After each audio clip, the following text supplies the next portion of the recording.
Saudara yang terkasih, hari ini kita merayakan hari raya tubuh dan darah Kristus. Pada awal gereja perdana, perayaan ini disebut dengan Corpus Christi, hari raya tubuh Kristus. Kemudian dalam perjalanan waktu, gereja merasa harus dirayakan juga darah Kristus. Oleh karena itu dirayakan hari raya darah Kristus. Kemudian pada akhirnya gereja merasa bahwa kedua perayaan ini tidak bisa dipisahkan satu dengan yang lain.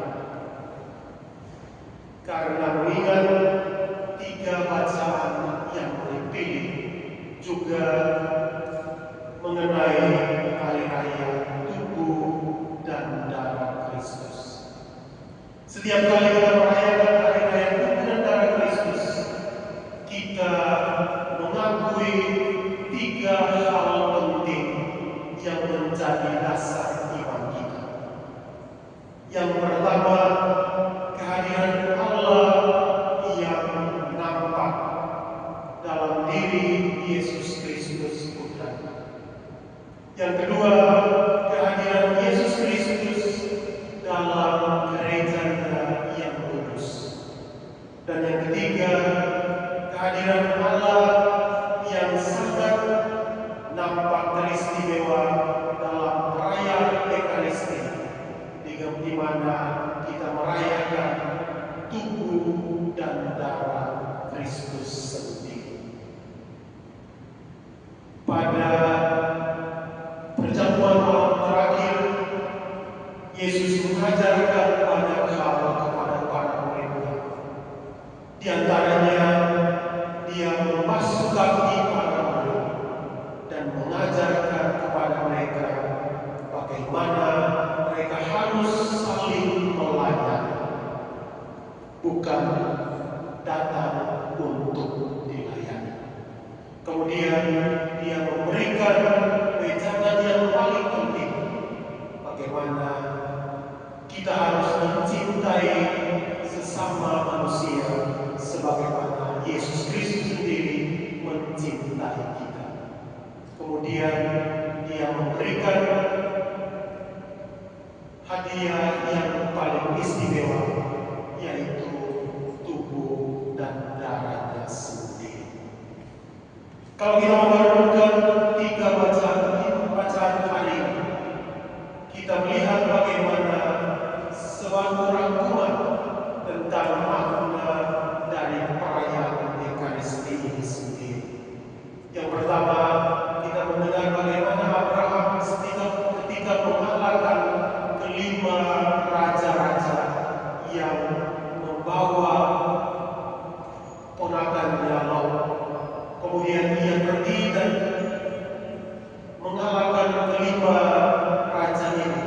Ketika ia kembali, ia disambut oleh Melkisedek dengan hadiah roti dan anggur yang dipersembahkan kepadanya.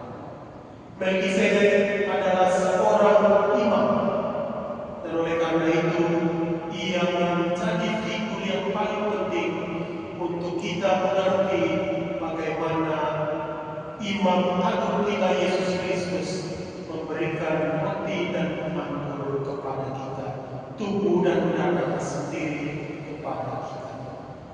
Dalam bacaan kedua, Santo Paulus dalam suratnya Santo Paulus kepada jemaat di Korintus menggambarkan suasana perjamuan malam terakhir, bagaimana Yesus memberikan hadiah yang paling istimewa, sehingga setiap kali ketika kita merayakan perayaan Ekaristi, kita merayakan kehadiran Yesus yang paling nampak dalam tubuh dan darahnya.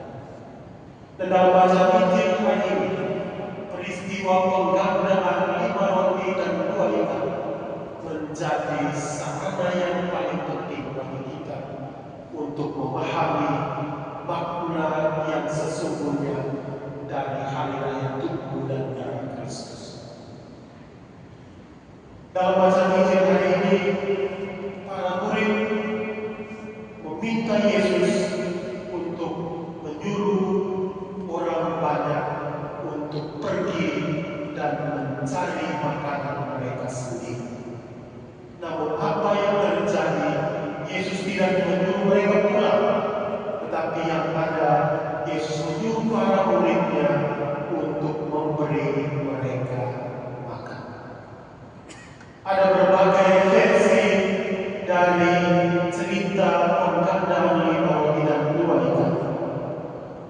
Tapi dua versi yang paling diterima, yang pertama, bahwa karena kekuatan Allah, Yesus menggandakan 5 roti dan 2 ikan, sehingga banyak orang makan sampai puas dan meninggalkan 12 bangku.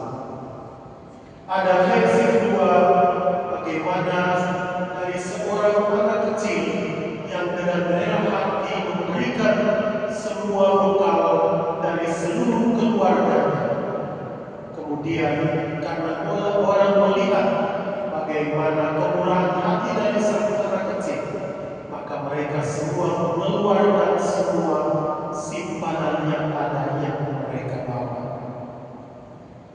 Dari sifat egois, mau mementingkan diri sendiri, mereka berubah menjadi orang yang bermurah hati, membagikan apa yang ada pada mereka. Oleh karena itu, 5.000 orang laki-laki tidak terhitung perempuan dan anak-anak makan sampai kenyang karena kemurahan hati dari setiap orang yang memberi. Bacaan Injil hari ini juga mengajak kita untuk bermurah hati. Setelah menerima berkat yang Tuhan berikan kepada kita, kita mesti bermurah hati untuk membagikannya kepada sesama kita yang kita jumpai dimanapun mereka berada. Saudara-saudari yang terkasih, setiap kali kita merayakan hari raya tubuh dan darah Kristus, kita mengingat 4 pokok penting. Yang pertama, tubuh dan darah Kristus adalah sakramen cinta.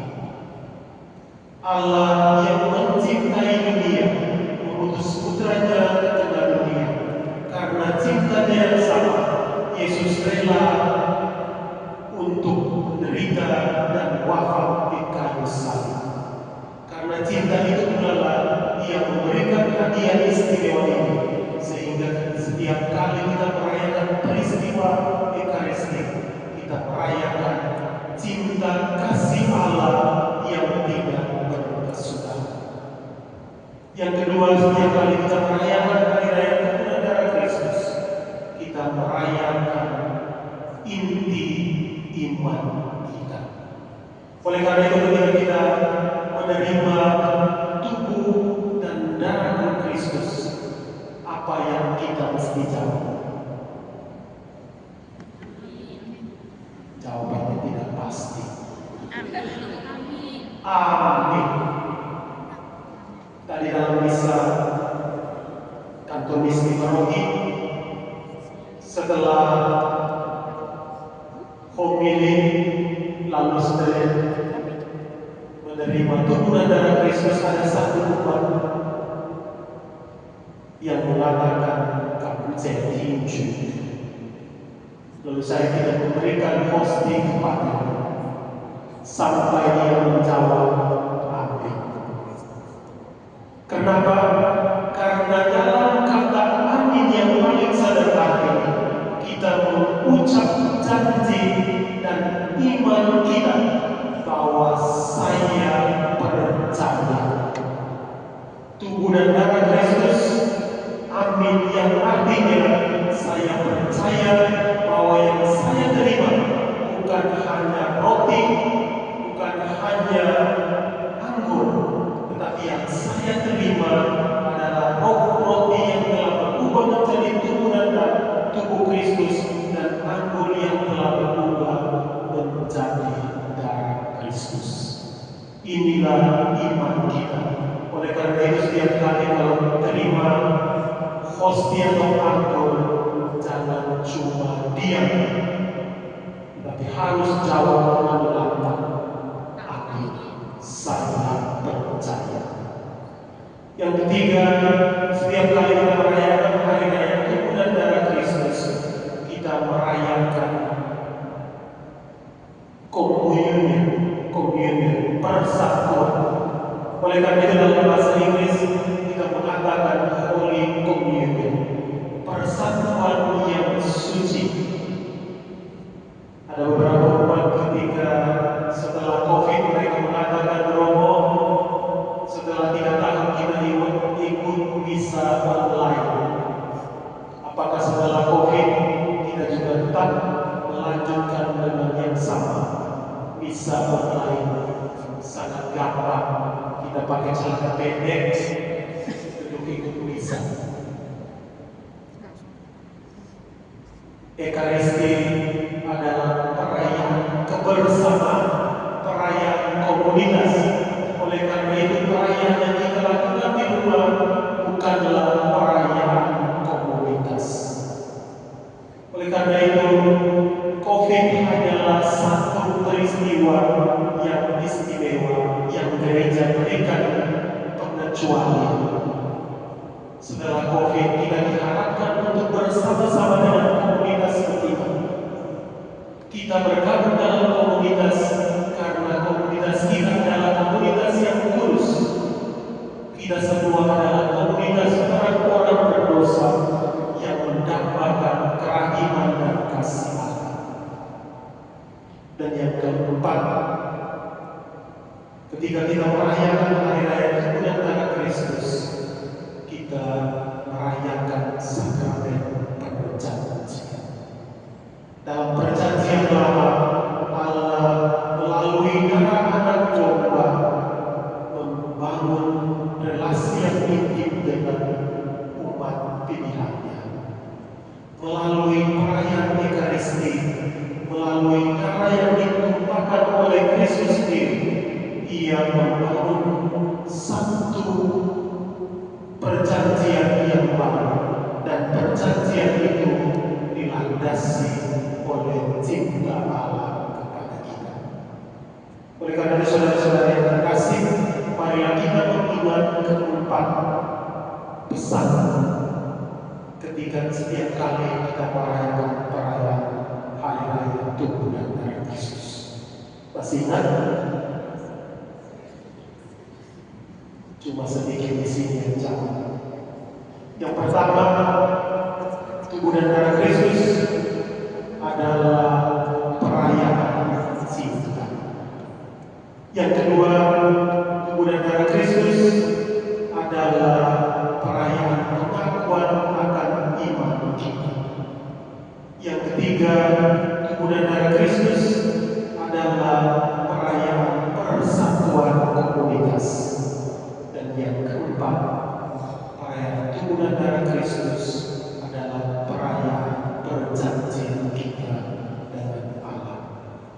Ingat,